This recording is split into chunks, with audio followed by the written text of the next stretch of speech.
My name is Dennis Lohr. I have been part of the pastoral team of this church for almost 26 years now.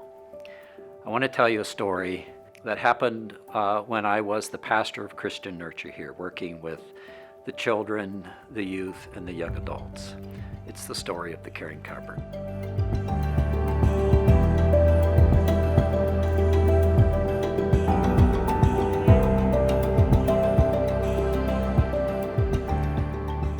I think the story of the caring cupboard is a fascinating one, and so I want to tell you about it from the very beginning. I think it was over 15 years ago, and it began right here in this room, which is one of our children's Sunday school classes. It was summertime, and the teachers had gotten together to think about what they wanted to do with the children over the summer, and they finally decided that they were going to ask the kids this question. If somebody came by the church and was hungry, what did they think that Jesus would want us to do? And the kids' answer was, Jesus would want us to give them something to eat. So they went to work on that, and the first thing they did was they painted this cabinet.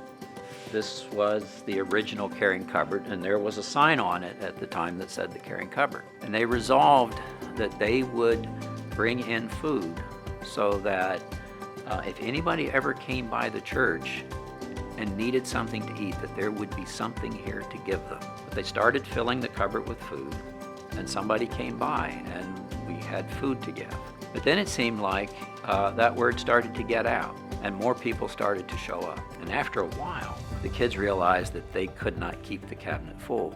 So they asked the congregation to help keep the cabinet full. The more food there was, the more people came by looking for food. Within the matter of a few months, it wasn't just one cabinet like this. There were 5 or 10 cabinets like this that were filled with food, and there were tables all around.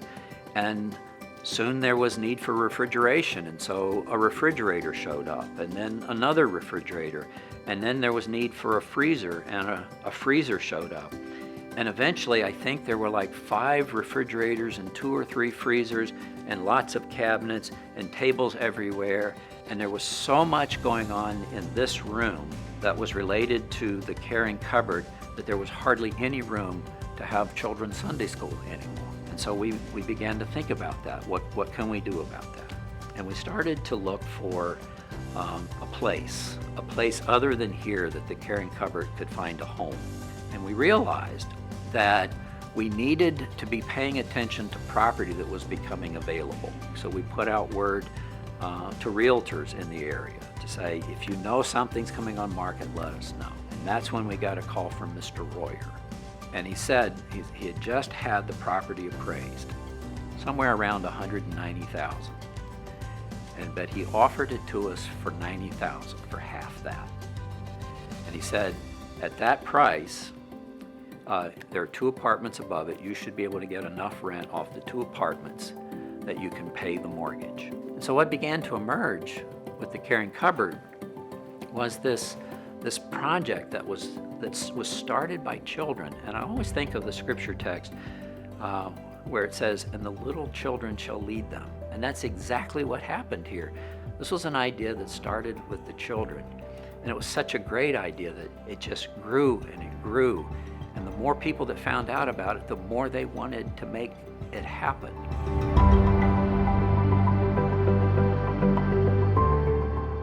You've already heard the beginning story. I pick it up basically in the middle when we moved to this building. You probably know that the minister is the idea man, but he roped me into running the show. The major problem with this building has always been space. We have filled it over the last 5 years, 6 years, and now we're beyond capacity almost. What you see here now is what I would have imagined in the year 2000. But I had to get out by 2015 simply because I couldn't handle the expansion. We needed somebody who can take what we've built here and take it to the next level. We were fortunate in that we had that individual. Shyla. I'm Shyla Ulrich, Executive Director of the Caring Cupboard. My story begins in 2006 when, coming home from work one day, I noticed a sign that said pantry open. I went home and talked to my husband, and he and I started volunteering here one night a week for about a year. And we really liked coming to the Caring Cupboard and experiencing stocking shelves and being around families who needed help, and really had a passion for helping the community in a larger way than just helping families one-off sort of thing. In those days, the Caring Cupboard was sort of roughed out. We had a sunken area where the kitchen now is. The green room, which we affectionately call the green room, wasn't really done. No shelving units existed in there. There was really nothing. Every time we had a needed more space, we figured out ways to make that happen. So we made the kitchen, we created an office, we created bathrooms that allows for families to shower when we have transients.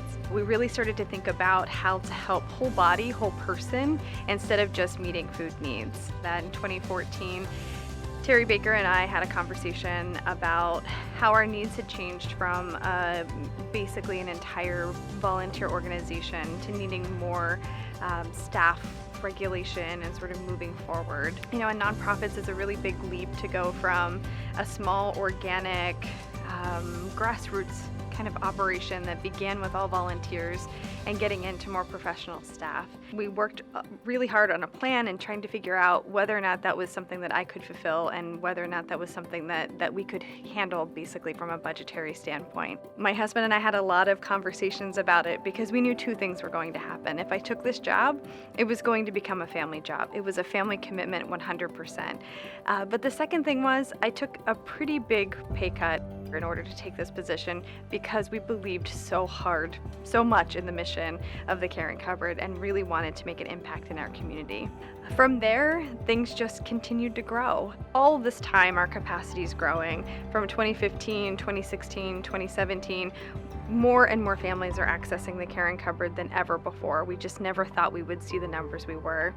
And then COVID hit. Of course, you can't have a story without talking about COVID. In about 12 hours, we changed our model, which is a choice pantry model, meaning our families can come and shop and take what they need with them, to a drive-through that our families were able to access through most of COVID. So one time per week, we gave out food to the families who needed it. So in 2006, we welcomed about 50 client families into the Caring Cupboard. Fast forward to 2020, and we saw more than 700 families who needed our service. Our needs have grown. Our desire to help families in different ways and in more ways than just food has grown. Our recognition that poverty is expensive. It's hard to be poor. It's hard to have needs. It's hard to get those needs met, and it's really hard when you can't do that in a one-stop shop. Back in 2018, we actually made the commitment to be a WIC satellite. And so we're able to offer WIC programming here at the Caring Cupboard. We also have a relationship with Penn State Health, and they come and do health topics with our families, and that's just the beginning.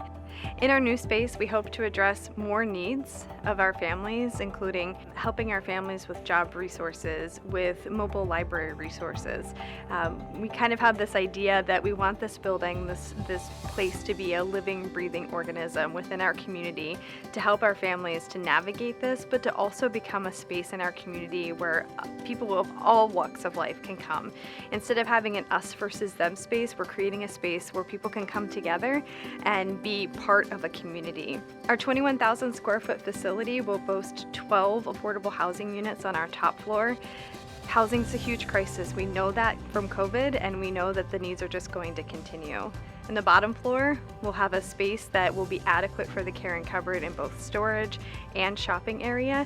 And then we'll also have a community room that will be divisible to 3. So we imagine things like a book club meeting next to an AA meeting next to a Boy Scout troop. Really, for us, the possibilities are endless, and because of a supportive and amazing community who has risen up to the challenge starting back in the early aughts to today, we've been able to really think about what our needs are and how we can rise to the occasion to meet them. If you're interested in learning more about how to support the Beyond Hunger Building Hope campaign to raise up the new building for the Caring Cupboard, you can contact us at the Caring Cupboard. Shanna Adler or myself would be happy to help you and discuss ways that you can be a partner in our project.